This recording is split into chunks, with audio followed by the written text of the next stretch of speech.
So yun guys, magandang hapon sa inyo lahat. Kagabi na kasi ako umuwi kagabi. Hindi ko alam pagising ko kanina umaga. Meron pala akong dumating na package. Hindi ko alam kung anong laman pero mas excited ako kasi nakita ko ngayon lang umaga. So tignan natin kung ano yung laman. Okay. So ito yun guys. So bubuksan ko kung anong laman ito. Galing siya kay MX Memo Express. So tingnan natin kung ano mga laman nito ng loob ng Memo Express bag na to. So yun guys, sarado pa. Buksan natin to kung ano to.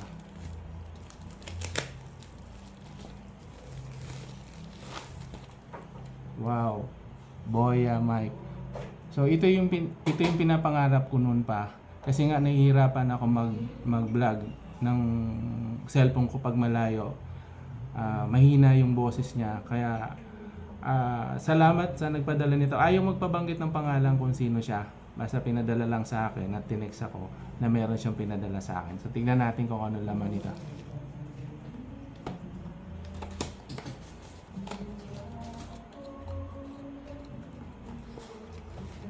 So yun nga guys, dalawang mic saka isang receiver. So ito yung pinapangarap ko kahit noon pa.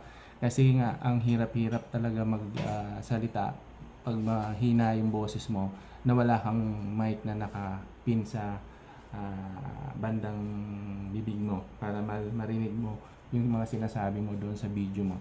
So meron dalawang mic, meron isang receiver, and then so ito yung mga charging niya. So may kasama pang pouch ng Boya, and then yung mga manual niya. So titignan ko na lang kung paano to kinakabit or paano pagaganahin sa mismong cellphone. Kasi guys, yung cellphone ko napakaluma talaga. Yung may nakakita kasi sa akin nung nagbablog ako na sobrang luma, tapos kinausap ako. Hindi ko akalain na siseryosohin na papadala niya ako ng ganito. And then meron pang isa.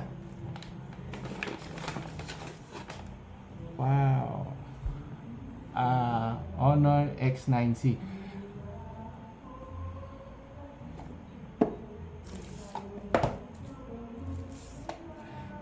So yun guys, yung pinadala sa akin nung ayaw magpasabi kung sino siya.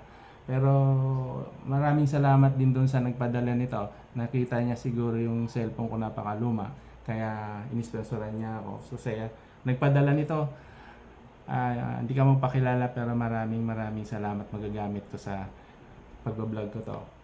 Mas maganda siguro yung magiging outcome nitong video ng cellphone na to. Kasi napakabagot, mukhang maganda yung ano niya, camera. So yung kasama niya, yun, meron siyang pang charger. Ito yung connector niya mismo. So yun, sa nagpadala nito, maraming salamat, natanggap ko na. I-upload ko to para makita niya. Ay tayo man niya magpakilala kung sino man siya, i-upload ko to para makita niya. So maraming salamat sa nagpadala nitong cellphone at saka yung Boya na mic. So meron tayong magagamit para mas malinaw yung boses ko doon sa pagsasalita, lalo na doon sa vlog ko. So again, maraming salamat doon sa nagpadala.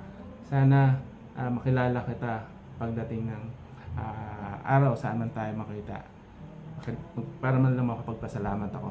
Maraming